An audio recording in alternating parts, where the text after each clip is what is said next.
లక్ష్మి అనేటప్పటికీ మొత్తం అందరం కూడా ఖచ్చితంగా పూజ చేసే రోజు ఇది. అంటే శ్రావణ మాసంలో వచ్చేటటువంటి పౌర్ణమి ముందు శుక్రవారం వరలక్ష్మి వ్రతం. ఆ రోజు తిథితో సంబంధం లేదు, వారంతో సంబంధం. ఏ తిథి ఉంది, ద్వాదశి ఉందా, త్రయోదశి ఉందా, చతుర్దశి ఉందా, లేకపోతే ఏకాదశి ఉందా, పంచముందా, సప్తముందాతో సంబంధం లేదు. చివరికి వచ్చేస్తుంటుంది శుక్లపక్షం. పౌర్ణమి ముందు శుక్రవారం ఏమొస్తుందో ఆ శుక్రవారం నాడు వరలక్ష్మి వ్రతం చేస్తారు. వరలక్ష్మి వ్రతం చెయ్యడానికి అసలు ఈ వ్రతం ఉన్నది అని మొట్టమొదట లక్ష్మీదేవి ఎవరికి చెప్పింది? చారుమతికి చెప్పింది. తెల్లవారు చేస్తే మనం కథ చదువుతాం. చారుమతి ఆ మాటకు అర్థం ఏమిటి? నిజానికి అద్భుతమైనటువంటి పేరు, ఆడపిల్లలకి పెట్టడానికి పరమయోగ్యమైనటువంటి పేరు చారుమతి. ఎంత చక్కటి పేరు! చారు అంటే సత్, మంచి అని. చాలా చక్కటి ఆలోచన కలిగినది, విశాల బుద్ధి కలిగినది. మతి బుద్ధి, మంచి బుద్ధి కలిగిన పిల్ల, దానికి అర్థం చారుమతి. చారుమతి నిద్రపోతున్నటువంటి చారుమతి కలలోకి వచ్చింది లక్ష్మీదేవి. వచ్చి కల్పన చెప్పింది, ఇలా చెయ్యి పూజమ్మా, నా పూజ నిన్ను అనుగ్రహిస్తానమ్మా అంది. ఎందుకు చెప్పింది అంటే వ్యాసుల వారు పురాణంలో కొన్ని విషయాలు చెప్పారు. చారుమతినే ఆవిడ ఎందుకు ఎంచుకుంది అంటే, ఆవిడ పతివ్రత, మహాపతివ్రత. మహాపతివ్రత అంటే ఎప్పుడు భర్తని అనుగమిస్తుంది. ఏ పని చేసినా భర్త సంతోషిస్తాడా, సంతోషించడా అది ఆలోచిస్తూ ఉంటుంది. ఆమెకి ఆ పతి శుశ్రూష యందు రత అంటే అంతకన్నా సంతోషం ఆవిడికి ఇంకొకటి లేదు. ఇంటి ఇల్లాలుగా 10 మందికి అన్నం పెట్టడంలో, 10 మందిని ఆదరించడంలో, ఆ ఇంటి యజమానికి కీర్తి తేవడంలో, ఆ ఇంటికి లక్ష్మీ కటాక్షం కల్పించడంలో ఒక ఇంటి ఇల్లాలికి ఉన్నటువంటి ప్రాముఖ్యత నిజానికి పురుషునికి లేదు. నేను పరమ సత్యం చెప్తున్నాను మీతో. పురుషుడిదా ఐశ్వర్యం, ఇంటి ఇల్లాలిదా అంటే ఐశ్వర్యము ఇల్లాలిదే. తెలిసి తెలియక అమాయకత్వంతో ఏదో తప్పు అనుకుని మాట్లాడేస్తుంటారు. అసలు నిజానికి వాళ్ళకి వేసినంత పెద్ద పీట పురుషుడికి శాస్త్రం వెయ్యలేదు. ఎందుచేత అంటే, నా ఇంటికి ఒక అతిథి వచ్చాడు అనుకోండి, నా ఇంటికి అతిథి వస్తే ఆ అతిథి కడుపు నిండా అన్నం తిని వెళ్ళాడన్న తృప్తి నాకు దేని చేత కలుగుతుంది? నా పత్ని సంతోషంగా అన్నం వండి 4 పదార్థాలు చేసి వచ్చిన వాళ్ళకి కొసరి వడ్డించి కడుపు నిండా పెడితే ఆయన 4 మాటలు త్రేయించాడు అనుకోండి, ఆ త్రేణుపులు ఉన్నాయా అని వింటూ ఉంటాట పూజా మందిరంలోంచి ఈశ్వరుడు. నన్ను నమ్ముకున్నవాడు ఒకడు ఈ ఇంట్లో కూర్చుని త్రేయించాడు, కాళ్ళు కడుక్కుని చేతులు కడుక్కుని వెళ్ళాడు. ఆయన త్రేడుపు వినపడింది, దాన్ని లెక్కలోకి తీసుకుంటాట ఐశ్వర్యాన్ని నిలబెట్టడానికి. మనం తినడం కాదు, ఇంటికి వచ్చిన అతిథి త్రేయించి వెళ్ళాడా? మీరు చెప్పండి, అది నా చేతిలో ఉందా, నా భార్య చేతిలో ఉందా? నేను ఇన్ని ఉపన్యాసాలు చెప్పచ్చు. ఇంటికి వచ్చిన అతిథికి అన్నం, అయ్యా కూర్చోండి అన్నం వండుతానన్నా అనుకోండి, ఆయన ఏమంటాడు? అయ్యో ఎందుకండి, ఏం పర్వాలేదు, నాకు వీళ్ళు కూడా తెలిసిన వాళ్ళు ఉన్నారు, తప్పకుండా రమ్మని నిగ్రహించారు, ఇంకొక మాట వస్తానులేండి అంటాడు. ఎందుకని? ఆవిడేమో కోపంగా అటు ఇటు తిరుగుతోంది అనుకోండి, రోజు ఎవడోడొస్తాడు ఏమిటి పిచ్చి కూడా అని. ఆయన వండుతానన్నాడు అనుకోండి, ఇంటి అతిథి అన్నం ఎందుకు తింటాడు?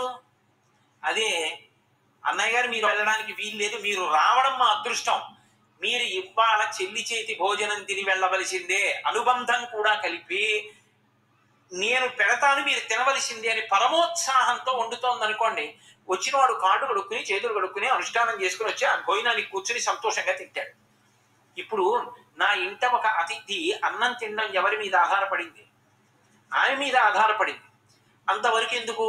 నా మేనల్లుడు, నా అన్నదమ్ముల బిడ్డలో వచ్చారనుకోండి, వస్తే వాళ్ళకి ఇంత పట్టెడు అన్నం పెట్టాలి, వాళ్ళ కడుపు నిండా తిని వెళ్ళాలి, పెద్దనాన్న ఇంటికి వచ్చామని, మా ఇంటికి వచ్చామని. ఎవరి చేతిలో ఉంది? నా చెల్లెలు ఇంటికి వచ్చింది, అది సంతోషంగా పసుపు కుంకం ఓ పట్టు చీర పుచ్చుకుని వెళ్ళాలంటే ఎవరి చేతిలో ఉంది? నా చేతిలో లేదు. ఆ వచ్చిన దానికి ఏమండి మీ తోడ పుట్టింది, ఆ అమ్మాయి సంతోషిస్తే మన ఇల్లంతా సంతోషించినట్టే. శోభన దేవత అండి మన ఇంటికి. ఇంటికి అక్క చెల్లెలు వచ్చింది అంటే పసుపు కుంకం పెట్టకుండా పంపకూడదు. అంతకన్నా అదృష్టం ఏమిటి? మా అన్నయ్య ఇచ్చాడని కట్టుకుంటుంది, పెట్టండి ఇంకో మాట కొనుక్కుంటాను, ఈ పట్టు చీర పెట్టేస్తానని పెట్టింది అనుకోండి, 70 ఏళ్ళు బతికేవాడు 80 ఏళ్ళు బతుకుతాడు. పురుషుడు. నిజానికి ఎవరిది వైభవం అంటే ఇల్లాలిదే వైభవం. ఆవిడ లేకపోతే యజ్ఞం చేస్తాడా, యాగం చేస్తాడా, కడుపున పుట్టిన కూతుర్ని కన్యాదానం చేస్తాడా, ఎడం భుజం మీద ఉత్తరీయం వేసుకుంటాడా? ఆవిడ ఉంటేనే అవన్నీ. ఆవిడ లేకపోతే ఏ పుణ్యకార్యం చేయలేడు. ఇక్కడ సుఖం లేదు, ఊర్ధ్వలోకాలకు వెళ్ళడానికి పుణ్యం లేదు. అన్నీ ఆమె చేతిలోనే ఉన్నాయి. అందుకే గృహలక్ష్మి గృహే గృహే. అసలు ఇంటికి లక్ష్మీదేవి ఎవరు అంటే ఇల్లాలే లక్ష్మి. అందుకే పీటల మీదకి వెళ్ళినప్పుడు పెళ్లి కొడుకు నడిచి వెళ్ళిపోతాడు, పెళ్లి కూతురు నడిచి రాదు, పద్మంలో కూర్చోబెట్టి తీసుకొస్తారు. ఎందుకంటే ఆయన లక్ష్మి, ఆమె నడిచి రాకూడదు. మేనమామలు ఎత్తి తీసుకొస్తారు. అంత సుసంపన్నమైనటువంటి ధర్మం మంది. అటువంటి లక్షణములు కలిగినది చారుమతి కాబట్టి చారుమతికి లక్ష్మీదేవి కలలో కనపడింది. అమ్మా, నువ్వు పతి శుశ్రూష చేయడంలో రమించిపోయేటటువంటి లక్షణం ఉన్నదానివి. పైగా కళావతి సావిదుషి సతతం మంజుభాషిణి, చారుమతి లక్షణాలు చెప్పారు. ఆవిడ కళావతి, కళలో ప్రవేశం ఉంది. భర్త గారు పూజ చేసుకుంటున్నాడు అనుకోండి, నీరాజనం గంట వినిపించింది అనుకోండి, ఆవిడ వచ్చి కూర్చుంటుంది.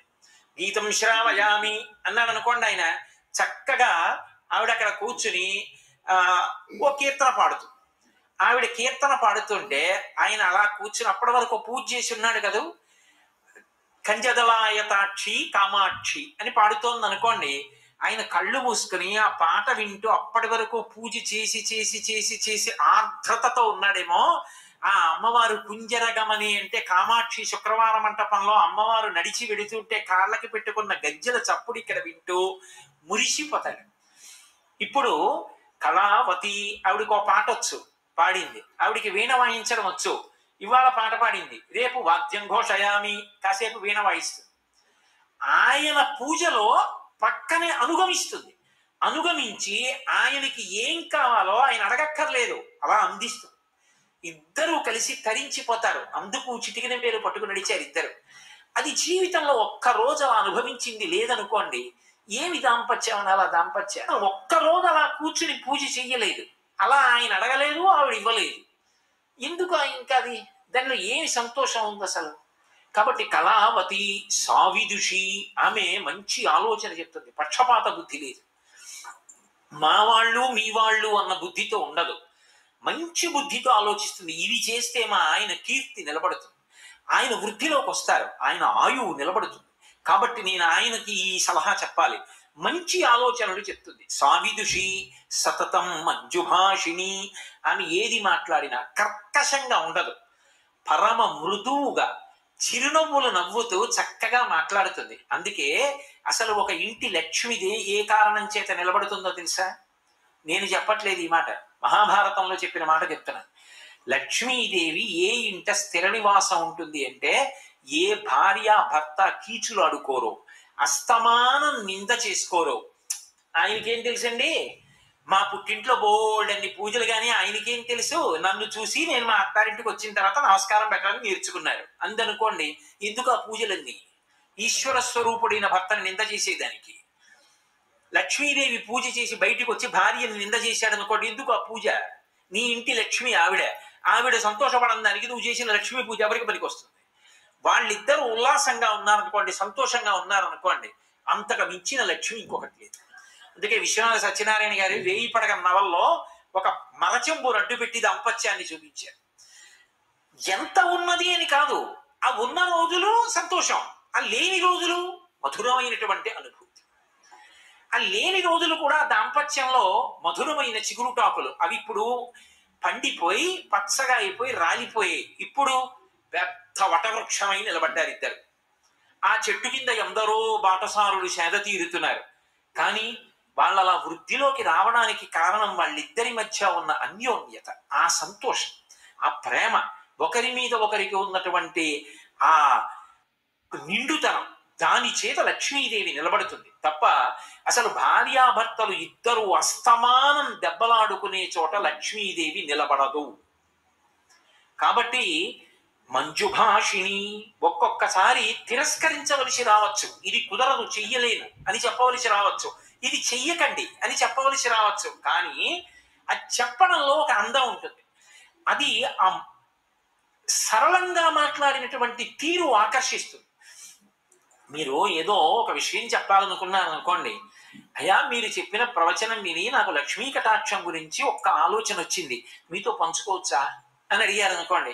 అయ్యో ఏమిటి చెప్పండి అంటే, మీరు చెప్పిన కన్నా ఇలా కూడా చెప్పచ్చు అనిపించింది అన్నారు అనుకోండి. నేను ఇప్పుడు పనిలో ఉన్నాను, మీరు ఇప్పుడు తర్వాత మాట్లాడతారు కానీ మాట్లాడడంలో తేడా. మాట చేత దగ్గరికి చేరాలా, మాట చేత దూరంగా పోవాలా అన్నది నిర్ణయింపబడుతుంది. అందుకే ఆ మాట కూడా ఏమిటి అంటే లక్ష్యం. నీకు కటాక్షం ఎందుకు వచ్చింది? ఒకరికి దగ్గరయ్యావంటే మాట తీరు, ఒకరికి దూరంగా పోయావంటే మాట తీరు. కాబట్టి మంజువాదిని ఆ మాట మాట్లాడడంలో, ఆ మంజులంగా మాట్లాడడం అనేటటువంటి లక్షణం ప్రత్యేకించి గృహిణికి ఎందుకు చెప్పారు అంటే, ఆటు పోటు షాక్ అబ్జార్బర్లు కార్లకే ఎందుకండి అంటే, అదే రహదారి మీద ఎడుతుంది, గోతుల్లో పడుతుంది కాబట్టి. ఇంట్లో తెల్లవారి వేస్తే ఎన్ని విషయాలో చక్కబెట్టేది ఎవరు అంటే ఇల్లాలు. అందుకని ఆమెకి సహనము చాలా ఎక్కువ అవసరం అవుతుందని అంత ఇబ్బందిలో కూడా అలా మాట్లాడగలగడం ఆవిడ గొప్పతనం. మంజుభాషిణి. ఆవిడ పేరు చెప్తే ఆమెని కన్న తల్లిదండ్రులు, ఆమె అత్తగారు మామగారు కూడా మురిసిపోతారట. అందుకే అటువంటి ఆవిడ్ని ఎంచుకుంది తప్ప ఎన్ని లక్ష బిల్వార్చనలు చేసింది, ఎన్ని బంగారు పువ్వులు చేయించింది, లేకపోతే ఇతరత్రా పనులు ఏం చేసింది, ఇవేవీ లక్ష్మీదేవి చూడలేదు అని మీరు గుర్తుపెట్టుకోవాలి. చారుమతి వృత్తాంతం చదివితే. అంటే లక్ష్మీ కటాక్షమనకు హేతువేది అంటే ఎవరు ఇంటి లక్ష్మియో అక్కడ ప్రారంభం. ఇప్పుడు ఆవిడ వరలక్ష్మి వ్రతం ఇలా చెయ్యమ్మా అని చెప్పింది. వరలక్ష్మి వ్రతం ఇలా చెయ్యమ్మా అని చెప్తే చారుమతి ఏం చేయాలి? భర్తను లోపలికి పిలిచి, ఏమండో రాత్రి లక్ష్మీదేవి కల్లోకి వచ్చింది, మన ఇంటికి వస్తానంటోంది, వ్రతం చేయమని చెప్పింది, ఈ సంబారాలు పట్టరండి, ఎవరన్నా అడిగితే చెప్పకండి, ఎందుకోను ఏదో పనుంది మా ఆవిడ ఏదో చేసుకుంటుంటే చెప్పి తెచ్చిసేయండి, అందరికీ తెలిసిపోతే వాళ్ళకు కూడా లక్ష్మీ కటాక్షం వస్తుంది అనుకోండి. అందనుకోండి ఆవిడ చారుమతి కాదు, మహాస్వార్థపరుడు. మీరు చారుమతి వృత్తాంతం వరలక్ష్మీ వ్రతం కథ చదివినప్పుడు మీకు ఒకటి కనిపిస్తుంది. చారుమతికి లక్ష్మీదేవి కనపడి చెప్తే చారుమతి చేసిందా, చారుమతి ఇతర ఇల్లాళ్లతో కలిసి చేసిందా? అందరితో కలిసి చేసింది ప్రదక్షిణం. అందరికీ ఆమె ఆభరణాలు. అంటే తనకే ఉండాలన్న లక్షణమా, అందరికీ ఉండాలన్న లక్షణమా? ఆ సద్బుద్ధి మొదటి లక్ష్మి. అది ప్రసాదము. ఈ ప్రసాదమునకు హేతువు పాత్రత. ఈ పాత్రతగా చెప్పడమే వరలక్ష్మీ వ్రతం యొక్క కథ. అంతేగాని కథ గడగడగడగడగడ చదివేసి ఎంత నగ చేయించాం, ఎన్ని తులాలు తెచ్చాం, దానికి ఎక్కువ ప్రాధాన్యత ఇస్తే లక్ష్మీ కటాక్షం ఉంటుంది అని నేను చెప్పడం సాహసమేమో.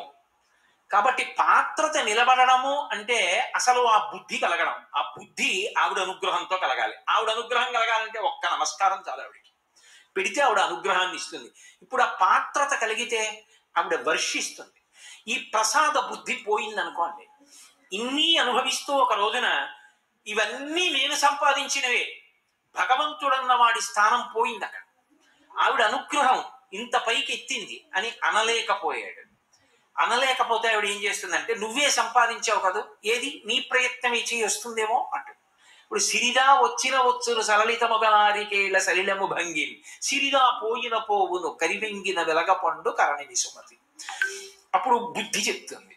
ఇదే విషయాన్ని పురాణంలో భూతద్దంలో పెట్టి జరిగిన కథని చూపిస్తారు మీకు. అందుకే చూడండి, దేవేంద్రుడు అంతకన్నా లక్ష్మీ కటాక్షం ఉన్నవాడిని ఇంకోటి చెప్పరు. అంత లక్ష్మీ కటాక్షం ఉన్నటువంటి దేవేంద్రుడు ఒకానొకప్పుడు ఐరావతం మీద వెళ్ళిపోతాడు. వెళ్ళిపోతున్నప్పుడు దుర్వాసో మహర్షి ఎదురుగుండా వచ్చారు. మహానుభావుడైన గొప్ప ఉపాసకుడు, తెల్లవారి లేస్తే భగవంతుణ్ణి అర్చించగలిగిన వాడు, భగవంతుని యొక్క అనుగ్రహానికి పాత్రుడైన వాడు. ఆయన ఒక పుష్పహారాన్ని తీసుకొచ్చి దేవేంద్రుడికి ఇచ్చాడు. ఇది భగవన్ నిర్మాల్యం, ఈశ్వరుడి మెడలో వేసుకున్నటువంటి హారం. ఈ హారం తీసుకో ప్రసాదం అని ఇచ్చాడు. ఆయనకి భగవతి ఇచ్చింది. ఆ హారాన్ని ఇంద్రుడికి ఇచ్చాడు. ఎందుకు ఇచ్చాడు అంటే, అది ఇంద్రుడు తీసుకుని కళ్ళకద్దుకుని ఒకసారి తల మీద పెట్టుకుని పక్కన పెడితే ఆ అనుగ్రహం ఆయన ఎందు ప్రవేశించి ఆ ప్రసాద బుద్ధి చేత ఆయన బాగా నిలబడితే దేవతలు రక్షింపబడితే లోకాలు రక్షింపబడతాయని దుర్వాసో మహర్షి ఆలోచన సద్బుద్ధితో ఇచ్చాడు. ఇదే సత్యనారాయణ వ్రత కథ. ప్రసాదము అనుగ్రహము. అనుగ్రహం అక్కర్లేదండి, దొరకలేదు. అనుగ్రహం కావాలంది, ప్రసాదం ముచ్చుకుంది, భర్త కనబడ్డాడు. ప్రసాదము అన్న మాటకు అర్థం ఏమిటంటే, కేవలం అది ఇందులో యాలక్కాయలు ఎక్కువ వేశారా, శనగపిండి ఎక్కువ వేశారా? పూర్వం తిరుపతి ప్రసాదంలో ఉన్న జీడిపప్పులు ఇప్పుడు ఉండట్లేదండి, దానికోసం ఆ తిరుపతి వెళ్ళావు. జీడిపప్పుల కోసం, ఏలక్కాయల కోసం, దాంట్లో ఉన్న తూకం కోసం, అందులో ఇన్నిపటికి బెల్లం ముక్కలు ఉన్నాయి, దానికోసం ఆ తిరుపతి వెళ్ళేది. అది ప్రసాదం, అది ఈశ్వరానుగ్రహం. జీడిపప్పుల కోసం, ఏలక్కాయల కోసం, దాంట్లో ఉన్న తూకం కోసం, అందులో ఇన్నిపటికి బెల్లం ముక్కలు ఉన్నాయి, దానికోసం ఆ తిరుపతి వెళ్ళేది. అది ప్రసాదం, అది ఈశ్వరానుగ్రహం. అంతేకాని దాని మీద వ్యాసాలు రాయడానికి, దాని మీద శల్య శోధనలు చేయడానికి కాదు అది. కాబట్టి ఇప్పుడు అది అనుగ్రహం లోపలికి పుచ్చుకున్నావు, అది 6వ వంతు మనస్సుగా మారుతుంది. ఆ మనసులోంచి దరిద్రాన్ని పోగొట్టుకోవడానికి పరిష్కారం కూడా లోపల నుంచి ఆలోచనగా వస్తుంది. ఈశ్వర ప్రసాదం తింటే అందులోంచి ఆలోచన వస్తుంది, ఆ ఆలోచనే సమస్యని పరిష్కారం చేస్తుంది. మళ్ళీ శాంతి పొందావు. ఇప్పుడు దుర్వాసో మహర్షి ఇంద్రుడికి ప్రసాదం ఇచ్చాడు, భగవంతుడి మెడలో వేసిన హారం ఇచ్చాడు. ఇప్పుడు ఆ హారం వేసుకున్నాడు, మెడలో వేశారు, ఉంచుకోవాలి, లేదా చేతికి ఇచ్చారు, తీసుకుని కళ్ళకెట్టుకుని వాసన చూసి తల మీద పెట్టుకుని పక్కన పెట్టాలి. ఎవరు తొక్కని స్థానంలో దాన్ని ఉంచాలి. ఇంద్రుడు ఏం చేశాడు? అహంకారం, నేను మహేంద్రుణ్ణి, నేను ఇంతటి ఐశ్వర్యవంతుణ్ణి, అందున ఐరావతం మీద పెడుతున్నాడు. ఐరావతం మీద పెడుతున్నప్పుడు ఇటువంటి ఏనుగు ఇంకొకడికి లేడు, దీని మీద పెడుతున్నాడంటే ఇంద్రుడు పెడుతున్నాడని గుర్తు. అటువంటి నాకు ఆ పూలదండోటి పట్టుకొచ్చి ఇచ్చాడు, అది కూడా వాడిపోయి. ఎందుకని? భగవంతుడి మెళ్ళలోంచి తీసి తెచ్చినటువంటి మాల. ఈ మాల పెద్ద విషయం ఏముంది అని తీసి ఆ ఏనుగు కుంభస్థలం మీద పడేశాడు. ఇప్పటికీ మనం చూడాలా, దేవాలయంలో భగవంతుడి మెడలో హారం తీసి వచ్చిన వాళ్ళకి ఇస్తే వాళ్ళు తీసుకెళ్లి కారు కట్టుకుంటారు. ఇంద్రుడు ఏనుగు మీద పారేయడానికి ఎక్కువచ్చిన కారుకి భగవంతుడి మెడలో ఉన్న హారం కట్టుకున్న వాడికి ఏమిటి తేడా? ఒకటే. కాబట్టి ఇప్పుడు ఏమైంది? ఆ ఏనుక్కి ఏం తెలుస్తుంది? ప్రసాదం ఏనుక్కి తెలియదుగా, అది తొండం పెట్టి లాగింది పూలహారం, అది తినదది. కాబట్టి అదేం చేసింది? దాన్ని చాంచల్య బుద్ధి, అది కింద పారేసి కాలుతో తొక్కింది. చూశాడు దుర్వాసో మహర్షి, ప్రసాద తిరస్కారం చేశావు, నేను తెచ్చినది ఏమిటో నీకు అర్థం కాలేదు. ఏ ప్రసాదాన్ని తిరస్కరించావో దాని ఫలితం నీకు లక్ష్మీ కటాక్షం ఉండకూడదు, భ్రంశం అయిపోవాలన్నాడు. లక్ష్మి సముద్రమునందు కలిసిపోవుగాక అన్నాడు. అంతే, ఇంద్రుడి యొక్క లక్ష్మి అంతా వెళ్ళిపోయింది. ఇంద్రుడి లక్ష్మి వెళ్ళిపోయింది అనడానికి గుర్తులు చెప్పాడు ఇంద్రుడు వచ్చి గురువు గారి దగ్గర. ఆయన ఏం చెప్పాడంటే, మొదటి మాట ఏం చెప్పాడంటే, దేవతల యందు ఉత్సాహము నశించిపోయింది అన్నాడు. ఇది మీరు బాగా పట్టుకోవాలి. ఇప్పుడు సముద్రంలో లక్ష్మి వెళ్ళిపోతే ఇంద్రుడు ఏం చెప్పాడంటే, ఉత్సాహం పోయింది దేవతల్లో అన్నాడు. అసలు ఐశ్వర్యములకన్నిటికీ కూడా ప్రధానంగా ఆలంబనం ఎక్కడుంటుంది అంటే అది ఉత్సాహంలో ఉంటుంది. ఒకసారి వస్తుంది, ఒకసారి పోతుంది, ఒకసారి కష్టం వస్తుంది, ఒకసారి సుఖం వస్తుంది. కానీ ప్రయత్నమునందు ఊంచుకుని నిలబడగలిగిన వాడెవరో వాడు మాత్రం జీవితంలో విజయాన్ని సాధిస్తాడు. అందుకే మీరు చూడండి, ఎప్పుడూ కూడా భగవంతుడి దగ్గరికి వెళ్ళి శ్రీ సూక్తం చెప్పినప్పుడు పూర్తి చేసేటప్పుడు ఒక మాట చెప్తారు, సిద్ధలక్ష్మీర్ మోక్షలక్ష్మీర్ జయలక్ష్మీ సరస్వతి శ్రీలక్ష్మీర్ వరలక్ష్మీశ్చ ప్రసన్నా మమ సర్వదా అని చెప్తారు. 6 లక్ష్ముల్ని చెప్పింది వేదం. ఈ 6 ఉన్నటువంటి ఆదిలక్ష్మి నన్ను అనుగ్రహించుగాక. ఏవి ఆ 6 రూపాలు? నే చెప్పినవి కావు, శ్రీ సూక్తం వేద ప్రోక్తం, వేదం చెప్పిన లక్ష్ములు అవి. మొట్టమొదటిది సిద్ధలక్ష్మి, మోక్షలక్ష్మి, జయలక్ష్మి, సరస్వతి, శ్రీలక్ష్మి, వరలక్ష్మీశ్చ ప్రసన్నా మమ సర్వదా. నా యందు ఎప్పుడూ అనుగ్రహమును కటాక్షించుగాక. లక్ష్మి యొక్క ఈ 6 రూపములు. ఇందులో చిట్ట చివర చెప్పబడిన లక్ష్మి వరలక్ష్మి. మీరు ఎందుకు ఈ క్రమాన్ని వాడింది వేదం? ఇలాగే ఎందుకు చెప్పాలి? శ్రీ సూక్తంలో ఈ లక్ష్ముల యొక్క స్థానాల్ని మార్చి చెప్పకూడదా? కాదు, ఇందులో పూల దండ గుదిగుచ్చినట్టు అంతర్లీనమైన రహస్యం ఒకటి ఉంది. సిద్ధలక్ష్మి, ఒక కార్యం సిద్ధించిందండి అంటాడు. అమ్మయ్య, మొత్తానికి సిద్ధించిందండి అంటాడు. అందుకే విఘ్నేశ్వరుడు భార్యల్లో సిద్ధి బుద్ధి. సిద్ధించింది అంటే దాని అర్థం ఏమిటో తెలుసా? నేను అనుకున్నటువంటి కార్యం పూర్తయిపోయింది. నేను అనుకున్న కార్యానికి మొట్టమొదటి రూపం ఏమిటి? సంకల్పం కదా. ఇప్పుడు నేను ఇక్కడ ప్రవచనం చెయ్యాలి అనుకున్నాను. ఈ ప్రవచనం చెయ్యాలి అని నేను ఇక్కడికి బయలుదేరి వచ్చినప్పుడు మొట్టమొదట దానికి అంకురం ఏమిటి అంటే ఒక సంకల్పం. ఈ సంకల్పం చెయ్యడానికి వచ్చినప్పుడు అసలు లక్ష్మీ కటాక్షం గురించి చెప్పడానికి నీకు అర్హత ఉందా? ప్రతిబంధకాన్ని తట్టుకున్న ఉత్సాహం ఉంటే కదా నువ్వు నిలబడ్డానికి అర్హుడివి. నీకే లేని నువ్వెలా పంచిపెడతావు? ఓ పరీక్ష ఉంటుంది. ఏమిటా పరీక్ష? ఒంటి నిండా ముక్కులోకి, చెవుల్లోకి, కళ్ళల్లోకి కూడా దీపపు పురుగులు వెళ్ళచ్చు. ప్రతిబంధకం దాటగలవా? దాటి మనసు నిలబెట్టగలవా? అమ్మో నేను చెప్పలేనండి అన్నావు అనుకోండి, అన్ని బాగుంటే చెప్తావా? ఈ ఉత్సాహం లేని వాడికి నువ్వెలా చెప్తావు లక్ష్మీ కటాక్షం గురించి?